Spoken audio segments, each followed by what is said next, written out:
What I'm going to do today is talk about sustainable futures. The mission of our center is to develop models and metrics for advancing sustainable futures. And our vision is really to accelerate high-impact sustainability transformations. And some of that relates to technology. And so I'm going to talk about a couple of technologies. Firstly, autonomous vehicles. And I'm going to talk about LEDs, and then I'm going to talk about diets, which is not so much technology, but I think there's a lot of opportunity for enhancing sustainability. So we're going to get started with autonomous vehicles, and I'm going to ask you a question. How many do you think that autonomous vehicles will reduce greenhouse gas emissions in the future? In terms of a transformation of our mobility systems, do you think autonomous vehicles will result in lower emissions? Okay, how many, does that mean the other half thinks that the emissions are going to go up? A few? Some are undecided. Okay, well, we're going to look at this just for some statistics. 60% of transportation U.S. transportation greenhouse gas emissions come from light-duty vehicles over here. And just to put that into context, transportation is 27% of the emissions in the United States. Another big question, we're going to talk about cars, but I want to back up and talk about mobility. Of these modes up here, which do you think are the most efficient besides walking and bicycles? I'm going to take those off the plate. Well, you have to define efficiency. So that's part of it. But good question you're asking there.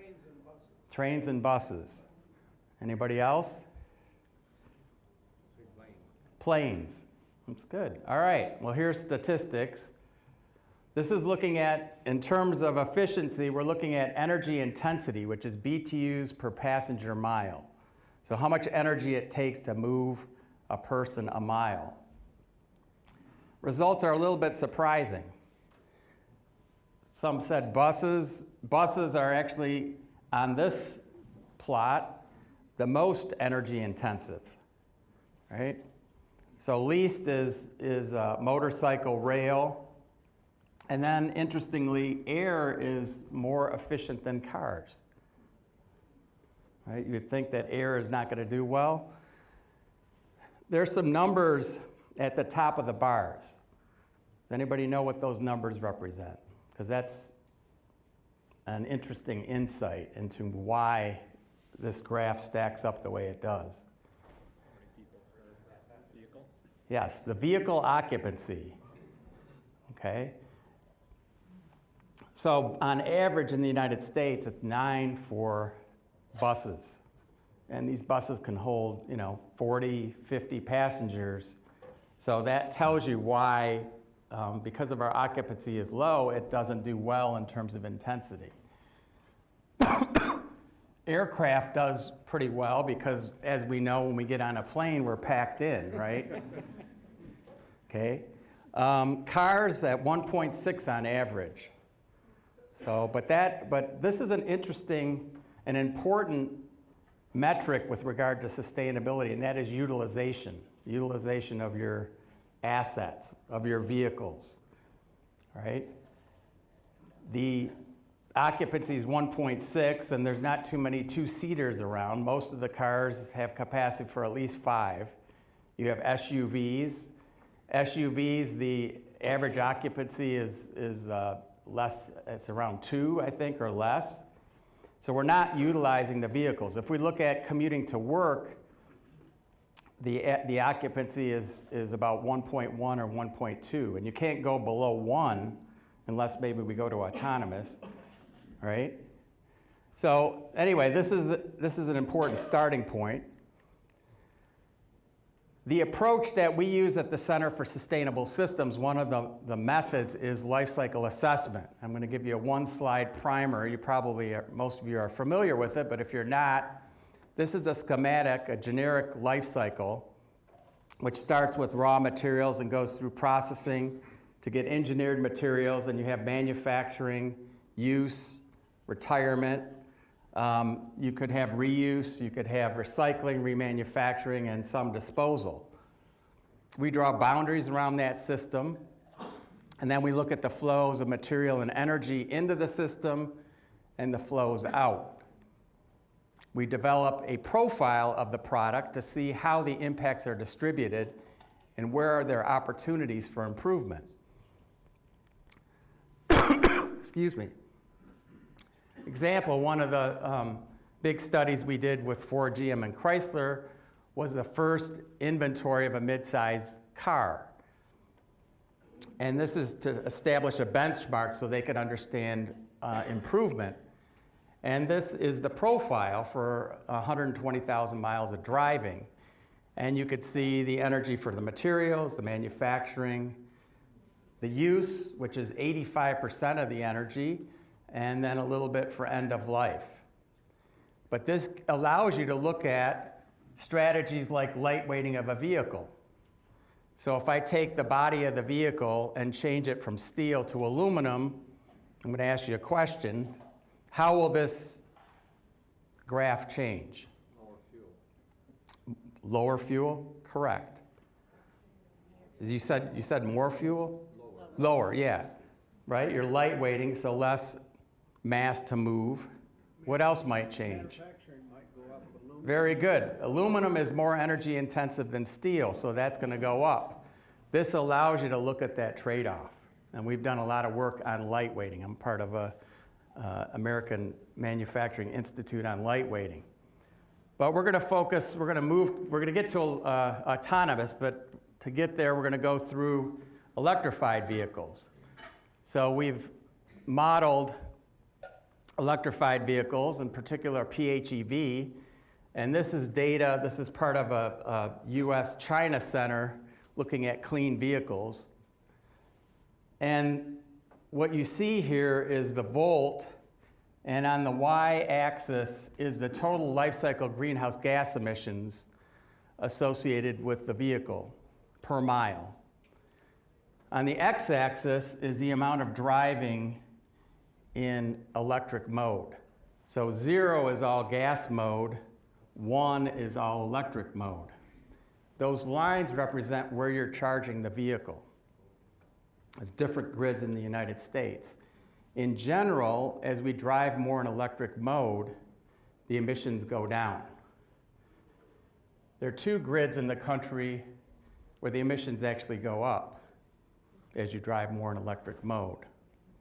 Why is that? Yes. Let's see. Well, it's not going to help if I point over here to people. Anyway, we're talking about the plain states where there's Wyoming, Montana, a lot of coal mining.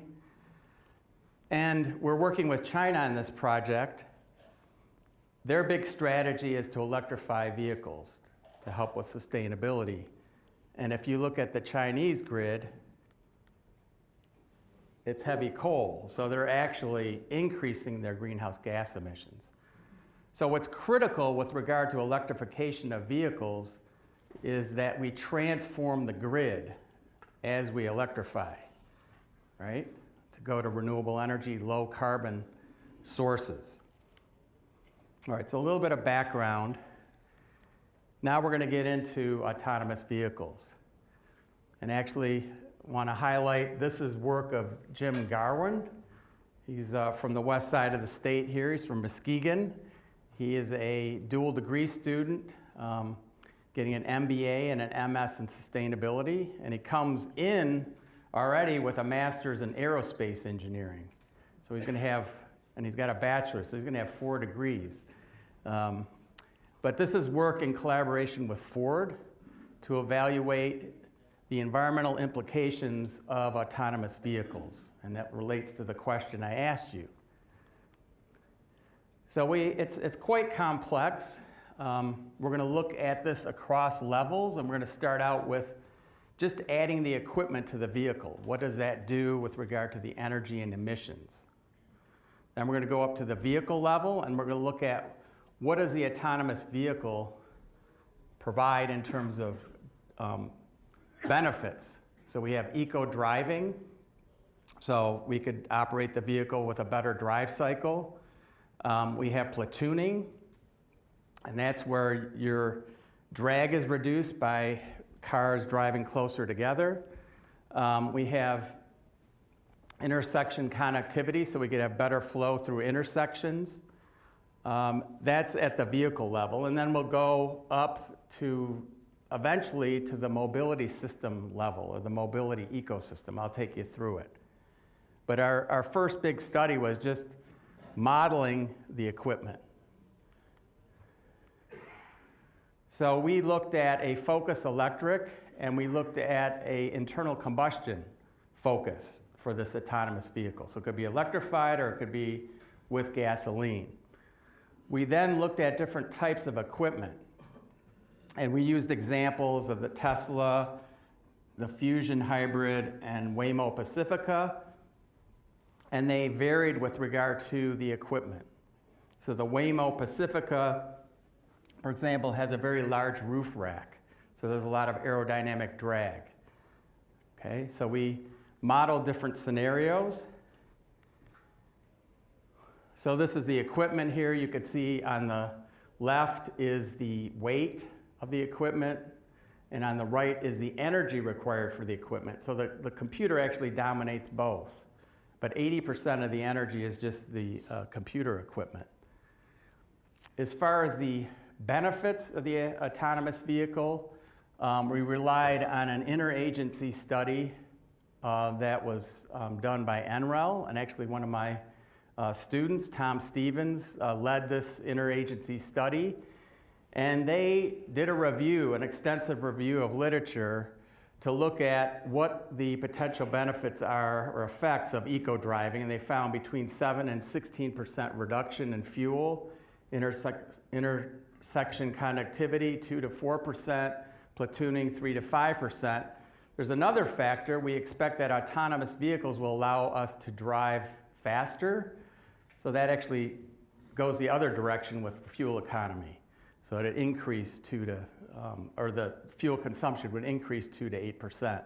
But the average benefit, 14%.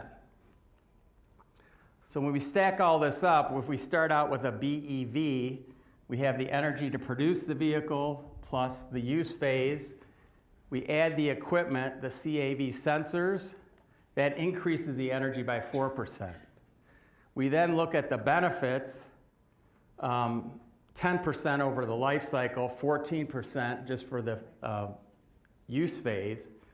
We end up with a net of 6% reduction at the vehicle system level. Okay? So conclusion from this, the cost of the equipment, the subsystems, range from 3 to 20% increase.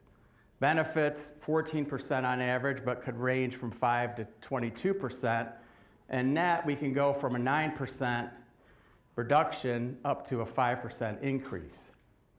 Okay, so everybody was right that said, at least at this system level. But we came with some specific recommendations to Ford.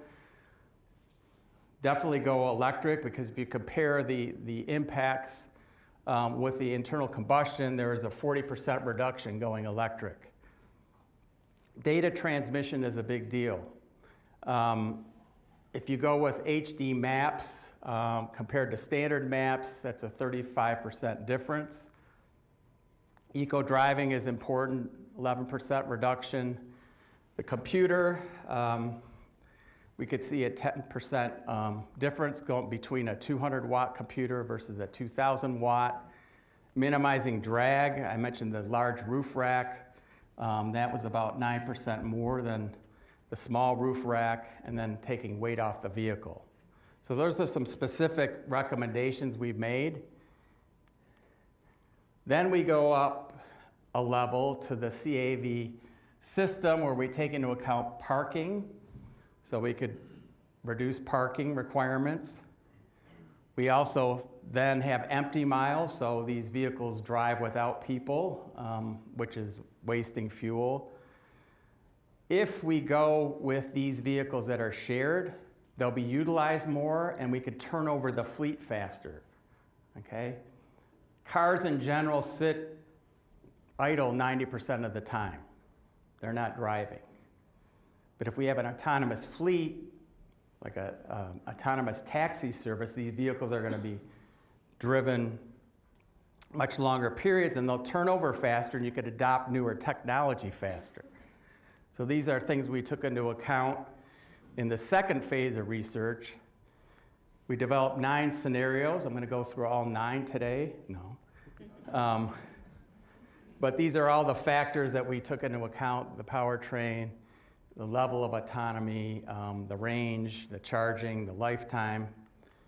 And we get this similar type of diagram where we, in this case, we started with a simulation of the city of Austin, a simulation of autonomous taxis for the city of Austin, where all the existing trips, instead of going by car, would be satisfied by autonomous taxi. But this is without ride sharing. This is just taking people out of their cars, putting them in an autonomous vehicle. And when we went from the current fleet to a Ford Focus fleet, and we immediately would drop the greenhouse gas emissions dramatically, we then have empty miles, so now these cars are driving a little bit more to pick up the next passenger, so now you're increasing with regard to energy use. We have to add the CAV system, so we're increasing, but then we have the benefits of autonomy that I mentioned in terms of platooning and eco-driving. We reduce parking, we have a longer life turnover effect, so we end up with a 34% reduction here. And we could also analyze a case where we go to a 400K vehicle lifetime and it further reduces. So we went through all these: powertrain, fleet turnover, vehicle lifetime, empty miles, fleet size, and found a 60 to 84% reduction in greenhouse gas emissions compared to the current fleet in Austin. Okay, so there's a lot of potential for this. A lot of it, though, is coming from electrification. Let's look at the total mobility ecosystem and look at ride sharing, right sizing, congestion, rebound, increased accessibility. This is going to rely on the study from Stevens. They didn't take into account the equipment that we modeled, but they looked at change in demand and change in efficiency and how that affects fuel use and emissions. So 2 extreme cases in terms of results. The first, an overall reduction of 60%. We start with the baseline. We reduce our time hunting for parking, but we make it easier to travel. So now there's increase in our vehicle miles traveled. Okay, the next big one is ride sharing. So if we have ride sharing, we could reduce our emissions, right? We could increase our occupancy. Our eco-driving further reduces. And then the last biggest one is right-sizing vehicles. So instead of SUVs taking us to work, 1 passenger to work, we can go with a smaller autonomous vehicle. Okay? So vehicle right-sizing is a huge opportunity. Overall, there's a 60% reduction. Let's look at the other case, a 200% increase in consumption. So now easier travel. So we're basically inducing demand for driving. Underserved, so there's those that don't have access to mobility. We're providing them service, which is a good thing with regard to sustainability. And then we have these other effects, the eco-driving, faster travel. But the big one is that induced driving leading to a 200% increase in our energy use and our emissions. So Not very definitive presentation today, is it? But we started out with really understanding the effect of the subsystem, and that was important to Ford. And then modeling in terms of the simulation of a city. But what's critical here are these other effects. So to sum up, we need to minimize the power requirements, the computer power requirements. At the vehicle level, it should be electrified. We want to have a diversity of fleets, matching trip needs with vehicle size. That's the vehicle right sizing. It's got to be a shared fleet. You have to get in the car with somebody you don't know. And that's going to be a big lift, right? Culturally, for us to do that. I guess we get into planes that way. But that is critical. If we do not increase vehicle occupancy, we are not going to enhance sustainability. We could increase our vehicle miles traveled and increase impacts accordingly. The other thing that autonomy could do could help with public transit, to help with the last mile problem, getting you from your house to the train station, right? So there's an opportunity there. And again, we got to avoid these rebound effects. Sending the autonomous vehicle out to pick up your pizza from Meijer. All right, any questions before I dive into the next topic? Yeah. Did you consider the difference between people purchasing vehicles versus kind of that fleet turnover demand? I would assume that that's probably a concern of Ford in selling vehicles. Are there going to be more vehicles created or less? How does that affect the manufacturing component? So we were looking at the shared system in Austin, but we took into account the vehicle lifetime, and we took into account the improvement in fuel economy that would be adopted sooner because the fleet turns over faster.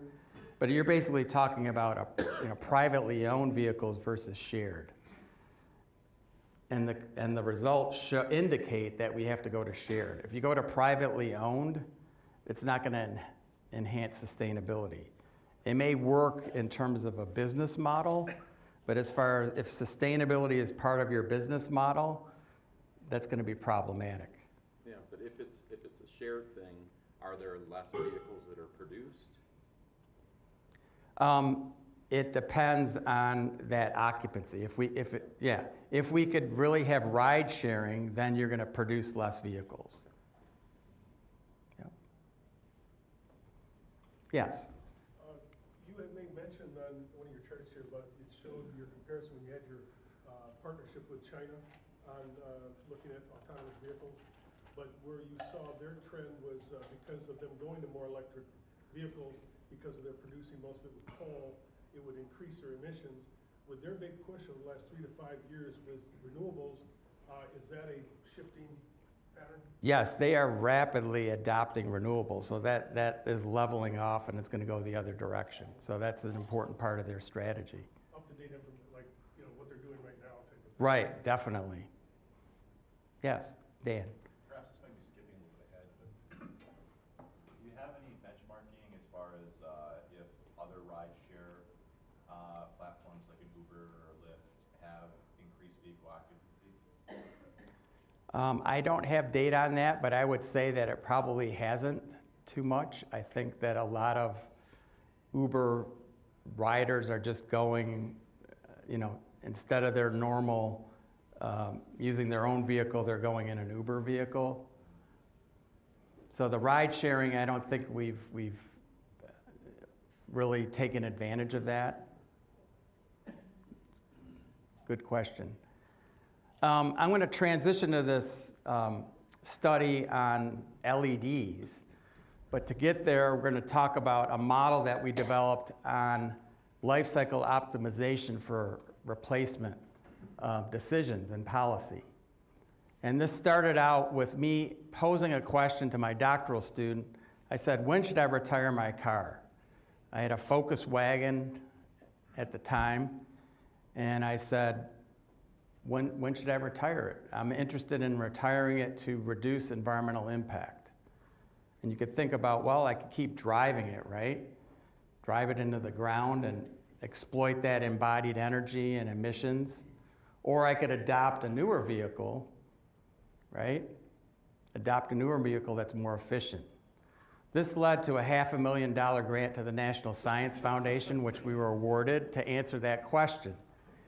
And it then led to studies looking at refrigerators and washing machines and air conditioners and LEDs, and we're working with Whirlpool on dishwashers now.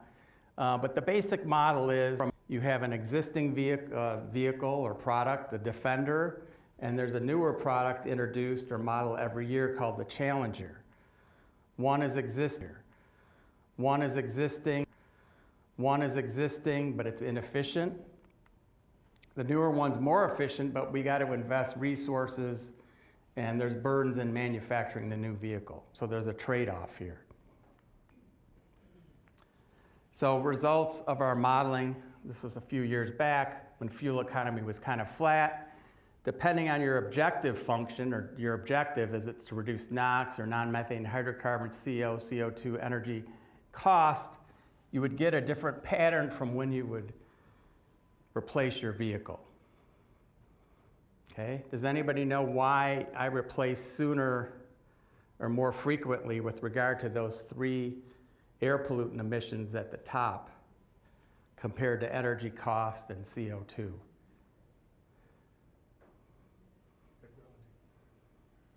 Yes, tailpipe emissions were reduced, right? They're ratcheting down.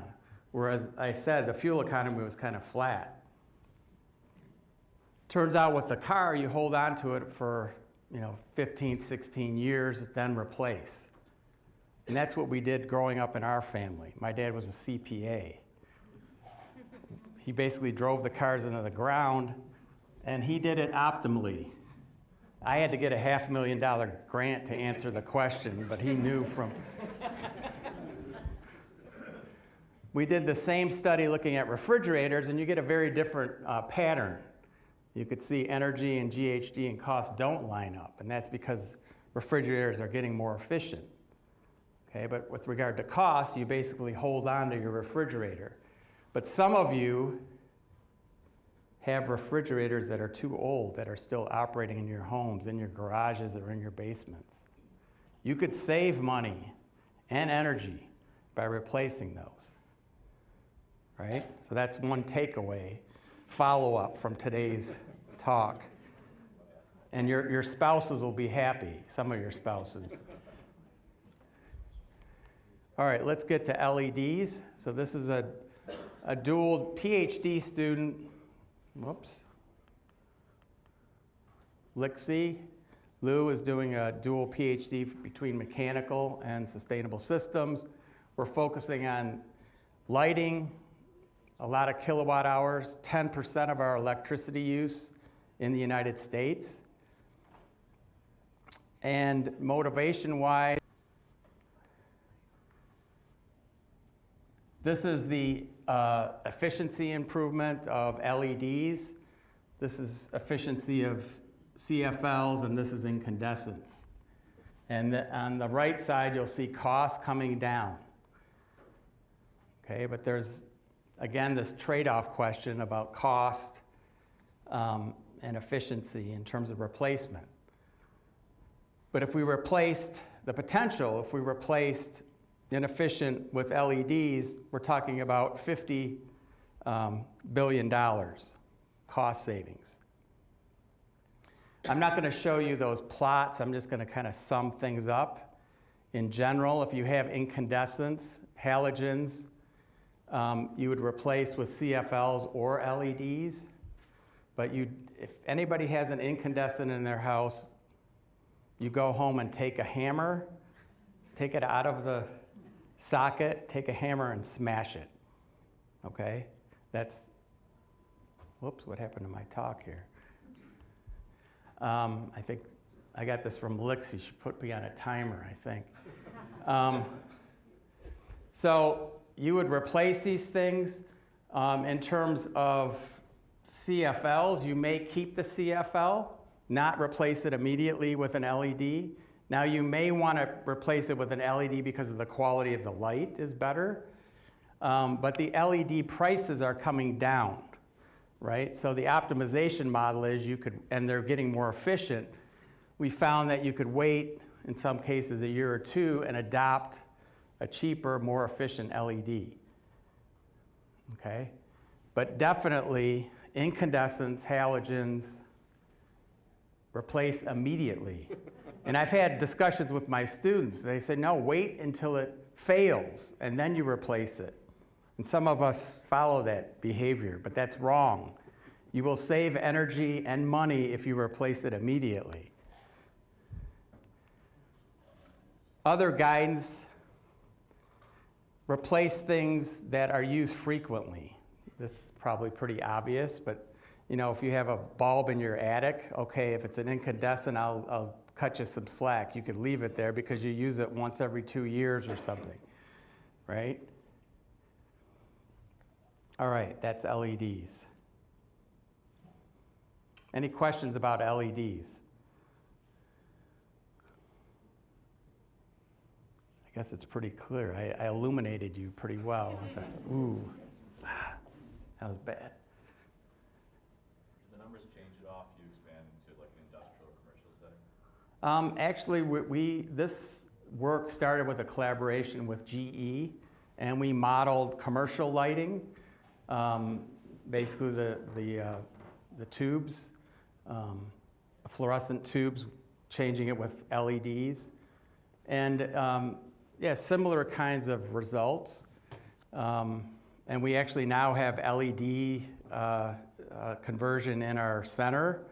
GE actually donated the lighting for us, which was nice. And the quality is just outstanding. It was amazing. Our productivity doubled just with that installation. What about end-of-life considerations? I know CFLs have the mercury content, but LEDs have some materials too. I work with some major retailers that consider anything with an LED as being potentially hazardous waste. I don't, in terms of hazardous, I think there's some very valuable materials there, and we're looking into recovery and facilitating kind of circular economy and recycling. But in terms of hazard, I would say no. I mean, the CFLs definitely, there's the mercury there. The level of mercury, however, is relatively low, and in the state of Michigan, you could dispose in your solid waste, and it's considered not a threat in terms of the landfill and leaching from the landfill. But there are, you can with recycle as well, and they'll recover that mercury. But the LEDs, the biggest issue there are valuable materials that are rare earths that have value that really should be recovered. Yes? In your life cycle analysis of autonomous vehicles, how do you address the materials, toxic material load versus non-materials at all, or just the greenhouse gas? We've just done energy and greenhouse gas emissions, but there is going to be more electronics involved with the autonomous vehicles. So, with that, there's more e-waste that has to be addressed. But definitely that should be, you should look at all the criteria. We tend to emphasize energy and GHG because a lot of other impacts correlate. Air pollution emissions often correlate with energy use, but there are other factors. There's water use that should be accounted for as well. Yes? Gregory, one thing that I can see, and you've done a great study here with sustainability, but looking at sustainability across the board in a general sense, one metric that I think would be really interesting and that a lot of us would identify is when you were comparing the old car to the new car replacement, there's one factor, is with washers, dryers, and that too. it's one thing to upgrade because of the energy efficiency, which is a good move, but there's a durability and longevity effect that sometimes you have older equipment that just lasted longer. So if you're buying into the efficiency, it should come along with good durability also, and I do question that durability.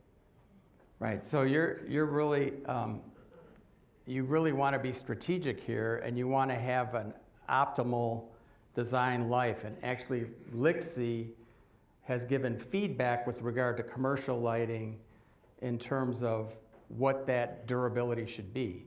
Because if you make something very durable, but there's technological improvement that's going on at a rapid rate, that durability is not going to be utilized, because it's going to be changed either because of technological obsolescence in terms of better performance, or I'm going to adopt it because I could save money. So you don't want to over-design. So that's an important principle, right? So, but the other thing we looked at is maybe there could be upgrading or retrofitting, right? So that you could use the fixture but change the LED bulb. Well, I'm finding a lot of durability in the technologies that I'm seeing, the electronics, which is surprising. But there must be a trade-off somewhere in the durability on the mechanical sides, because I see that suffering. I bought a new hybrid plug-in Fusion. Okay. And I was warned about all the electronics, haven't had a problem with the electronics, but in 50,000 miles I put fundamental parts on it to replace things, and along with washers too. We had the same thing with bought a new washer. And, just saying that I think for sustainability, longevity, I think that's a big important issue. Yeah, well, what I'm saying is that there's an optimal replacement, but then you look across all of the parameters, design parameters that are affecting it. Some things get over-designed, some things are under-designed. And what you'd want to do is align so that your cost optimal, your energy optimal, your GHG optimal, your performance optimal align. And that's a challenge. It's not. With a life cycle. Yeah. Okay, last topic. I thought since we're at lunch, let's talk about food. We've done a lot of work at our center on food. This is actually me on a farm after my first job after my PhD, 4 months on a farm. I always wanted to work on a farm, and I did for 4 months. It's tough work. Anyway, we've done a lot of work on the life cycle of food. There's some trends that aren't necessarily positive. 20 years ago, 500 calories for a serving of spaghetti and meatballs. What do you think it is today, the average size? 1,000, I heard. Correct. Not a good trend. Some other trends, 2,500 calories per day, average American, increase of 25%. 4,000 calories disappear per person per day in the United States. Okay, there's a lot of food waste associated. 30% of our food is wasted. This is a bad statistic. 70% of us are overweight or obese. That includes me. I'm in the overweight category, I admit it. Okay? Particularly bad is what's happening to children. Those obesity rates are going up. And diet-related disease is a huge cost to our society. We saw some estimate of $70 billion, heart disease, cancer, stroke.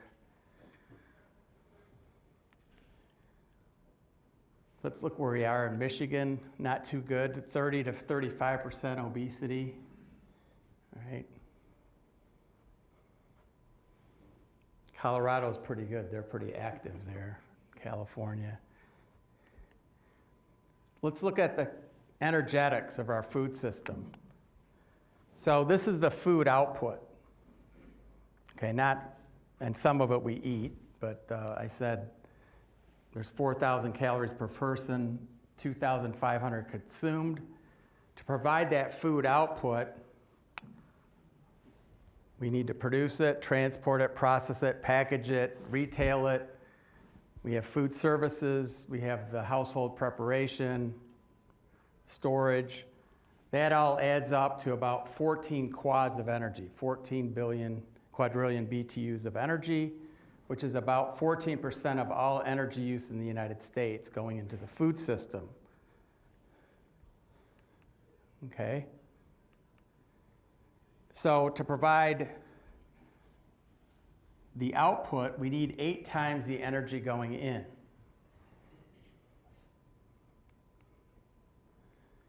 If we look at food waste, this is a huge opportunity across the supply chain. 30% I mentioned of edible food is wasted. Are you taking that home? No, this looks like we did pretty well here. This is yeah, I see very low food waste. Excellent. Implications of that food waste. Here, this is greenhouse gas emissions for the food, different types of food, and the dotted bars are the food waste, retail level losses. So quite significant. And you can see the big bar there with meat. Okay, 4% by weight of our diet, but 36% of the diet-related GHG emissions. And we'll look at that a little bit further. We then looked at diet shifts. So if we went from our current diets to ones recommended by the US dietary guidelines, the green represents emissions for the current diet. Orange is if we shift to a 2,000 calorie recommended diet, and blue is to the current 2,500 calorie. So you could see some shifts. Recommended we eat less meat, so that'll reduce emissions, less fats and sugars and oils. But the guidelines have us having more dairy. So basically what we offset with regard to beef, or reducing our meat, we're increasing, adding it back with regard to dairy. A little bit from vegetables and fruits, but those are low in carbon intensity. So it's kind of a wash with regard to this diet shift. And next we want to look at distributions across the population. So this is a big study we just completed working with Nutrition Sciences in Tulane. We took a big database survey of diets in the United States, and we coupled it with our data on greenhouse gas emissions of different food types. And you see here a distribution of the greenhouse gas emissions by quintile. The average around 5. You could see the upper quintile is responsible for 46% of the greenhouse gas emissions. So if we took that upper quintile and ratcheted them down somehow, me down, maybe, I don't know. Hopefully I'm not in the upper quintile, but ratcheted down to the average, that would be equivalent. Some people like to see how many cars you take off the road. 600 million passenger vehicle miles. Or we would hit 10% of the Paris Agreement, or we don't have an agreement, 10% of the original Paris Agreement target could be met by just getting that upper quintile to shift their diets to average. And if you want to look at kind of the mix, this is the upper quintile, and you can see heavy on meats. The lowest quintile, more heavy on vegetables, and kind of the average. And if you want to know where beef is, what's making up that emission, it's quite extensive. So this is not autonomous vehicles. This is just changing our behavior, right? This is diet shift. We could all do this. I know I'm trying. So with regard to this, the diet, we have the greatest opportunity to impact sustainability, and we drive the whole life cycle. We drive production. Epoxia that occurs in the Gulf from the runoff of the nitrogen that goes down the Mississippi River. That's from what we're eating, right? So if we can reduce our portions, right, reduce our food waste 30%, huge opportunity. We could reduce the production burdens by 30% by cutting down on the waste. If we can cut down on our consumption to get to have a more healthy diet, particularly with children, again, huge opportunity for transformation. And so it's amount, and then it's some shifting. Where we're going with our work, so for sustainable diets, it's not just greenhouse gas emissions, it's the nutrition, it's also affordability and cost. Then there's cultural factors too, in terms of shifts. And water, we're also doing work on the water footprints. 5 minutes. 5 minutes for more information. So you could ask me questions, but here's my email address. So if you're interested in our research, you have a project you might want to float for our center, contact me. Here's our website. We have sustainability facts sheets that are, I think about 27 or so fact sheets on various topics. A lot of the information, some of the information I presented is on those fact sheets. They're just 2 pagers with a lot of statistics. You could download those. And I guess I should also point out we have internships, we have master's projects, like Eric's been involved with a couple master's projects that our students do, and do some pretty good research. We have dual degree programs with the business school, with our engineering school. So we created the Engineering Sustainable Systems dual degree program. So we have some good graduates that you might want to hire.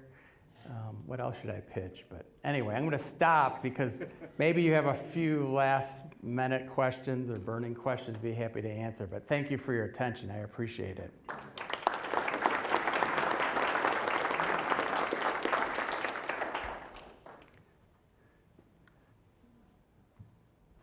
This is anecdotal a little bit, but I read of a study a few years ago that people who were obese and told that they might die as a result of their obesity, 9 out of 10 of those people did nothing.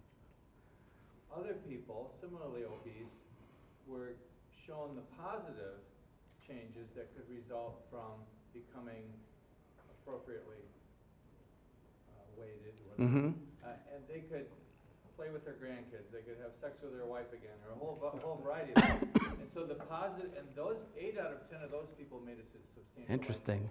So the motivation seems to be a big thing, and so greenhouse. It shouldn't be the stick just saying you're a greenhouse gas. Right. Do you have any thoughts about how to incent people to, for example, improve their diet and other, or is that part of your research?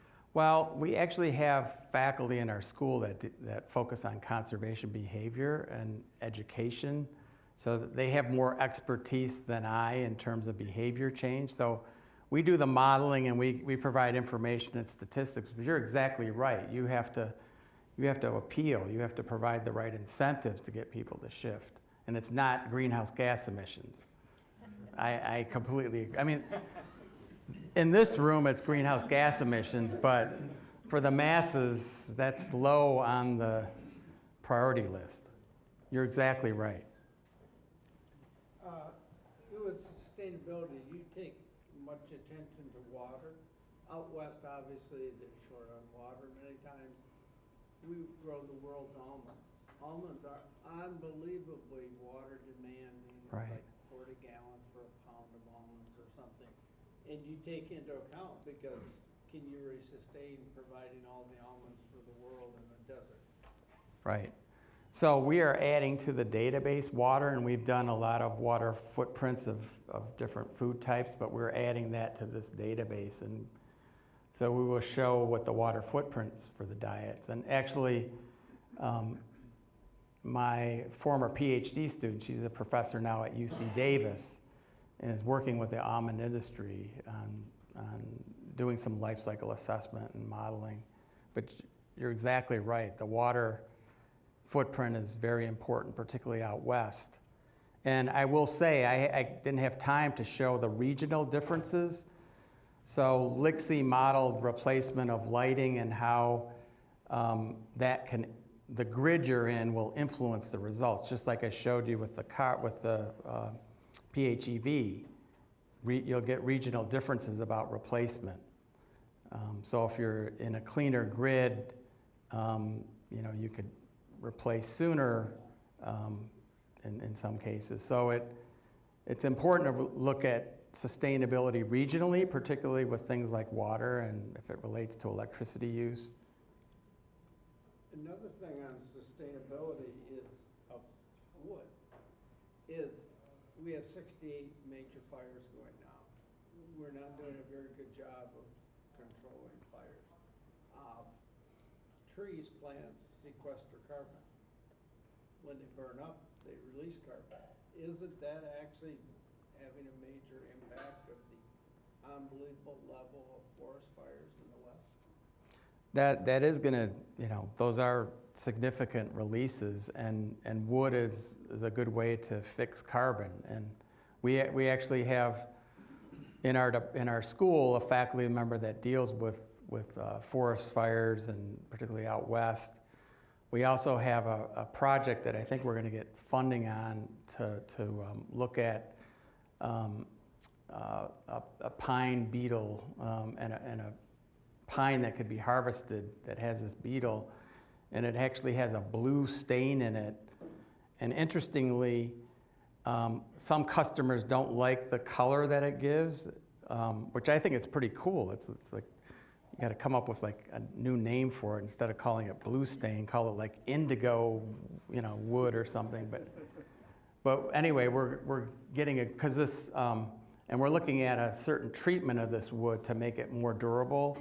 So to take this wood that's diseased, that can be subject or vulnerable to forest fire, and turn it into product. But and there is a lot of movement towards wood construction, even for commercial buildings. Because your life cycle of a tree is probably 150 years. And so when you burn down 1 million acres of forest, it's 150 Right, years. right. You have.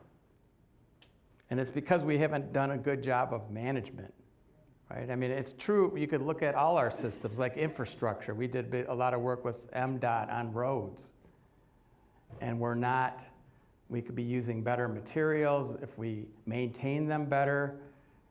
You actually reduce cost, cost to each of us. And we pay for it in terms of damage. Your Fusion probably had some problems with the, what are those? Struts and things, yeah. That's what went out. Yeah. Electronic. Now see, if we would fix our roads, you wouldn't have that problem, and it would actually cost each of us less. But I wanted to ask a follow-up question on wood, if I could, please, because we've been, our organization's been actively involved in promoting the use of mass timber as opposed to steel or concrete in larger commercial buildings. Have you done any, or are you aware of any life cycle analysis that looks at the embedded carbon in the building for the life of the building? Because we're able to sell sequestered carbon on the California carbon market right now for living trees, but we'd like to be able to sell it for the whole life cycle of the building as well. so we did one of the first comprehensive studies of a residential home life cycle study, and we inventoried all the materials, and we actually put in a wood foundation for the basement in terms of making the existing house more efficient And so we know what the implications of wood is, and I've also did work on lead. We evaluated lead. We did a critical analysis of lead using life cycle assessment and found that some of their credit points were not well balanced. That was our hypothesis going in. And it was published, but the report was published by NIST. And we actually shared it with the U.S. Green Building Council, wanted their feedback. They didn't really pay much attention. But then the report was going to get published, and the council came to NIST and said, we don't want you publishing that report. But anyway, it got published. But we've done a lot of modeling of building materials. So I'd be happy to talk to you. Sure. And we weren't trying to put lead down, because lead is a very positive thing, but we're saying that there's some opportunities to improve it. You know, there's some weaknesses. And yes. I could be mistaken. Most companies seem to have wellness programs of a certain scale, and these similar companies are also currently, or at least they had been up until maybe the nation shifted attention towards this a little bit, but have been doing climate analysis, looking at scope 1, scope 2, scope 3. But it doesn't seem that like a wellness program would fall in there anywhere, but yet the company, in theory, based on what you're talking about with food and diet, could be having some fairly substantial impacts on climate if they are making their employees healthier, or if they perhaps someone like Spectrum Health or Mercy Health, where that's their reason for existence. But it doesn't seem like these are represented anywhere Right. in the scopes. That's interesting. I think that's a very interesting observation and opportunity in terms of looking at emissions. We're actually doing a master's project with Ford right now on scope 3 emissions, just evaluating their programs. And but I think that is an opportunity, definitely. I like that. All right. Thank you very much. Thank you very much.